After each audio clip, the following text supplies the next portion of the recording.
Okay, good day mga Kaworski. So welcome back to my page.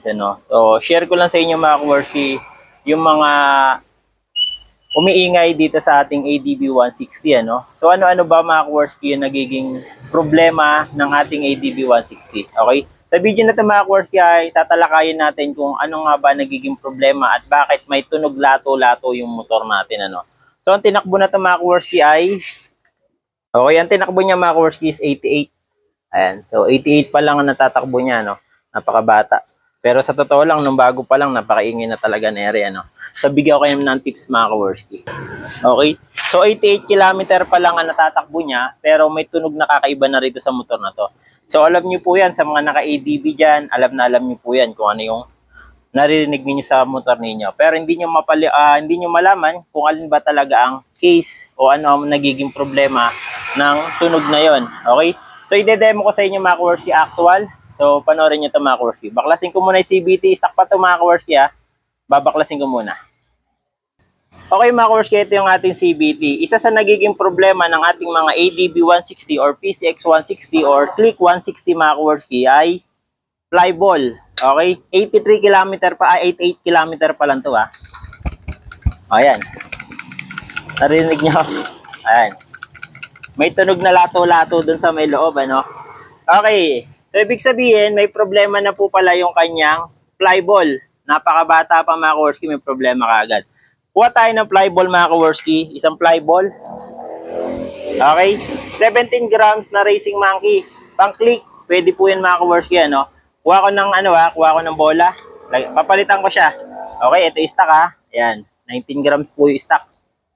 Ayan, 19 grams. Okay, so ngayon, palitan natin siya na Racing Monkey na flyball. Okay, so yan mga Kaworski, napalitan ko na siya. Ayan, Racing Monkey na po yung nakalagay ha. Okay, ngayon, kakatukoy natin ulit. So, slider, stock pa rin. Katukoy natin. O, ikalog natin. Ayan, wala. Walang tunog.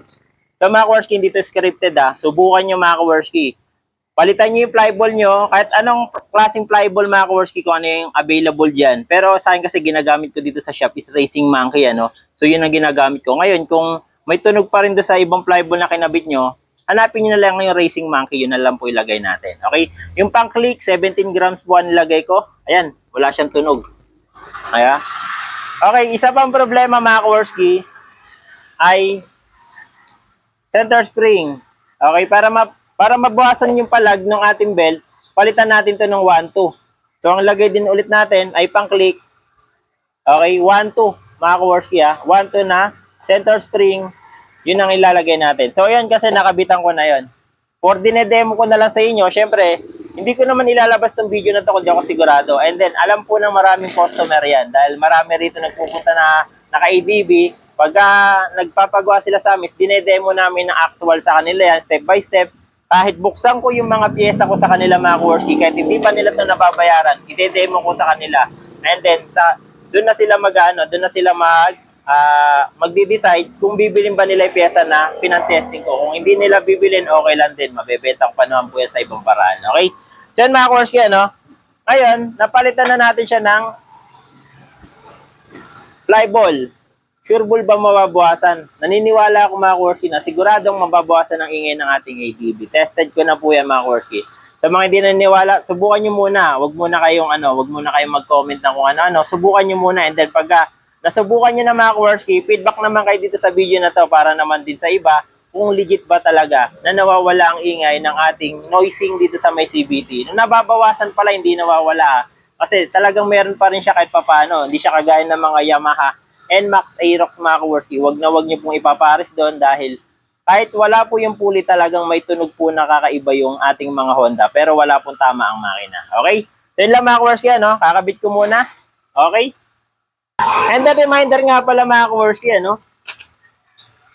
pinaka the best i-TTDC natin. Okay? Ito mga Kaworski, nakatapat siya sa may slider. Guhitan nyo. Tapos, para hindi kayo malito, lagyan nyo rin yung ating busing, So, tapat nyo dyan sa may guhit. And then, may makikita kayong marking dun sa inyong sigunyal na tuldok, mga Kaworski. Itatapat nyo lang dun po yan. Okay? And then, yung position naman ng ating drive face sa may tuldok din. Okay? Sa may tuldok, nakadiretso. Sundan nyo lang yung mga kaworski kasi mahalaga po yan para mabawasan yung noising. Okay?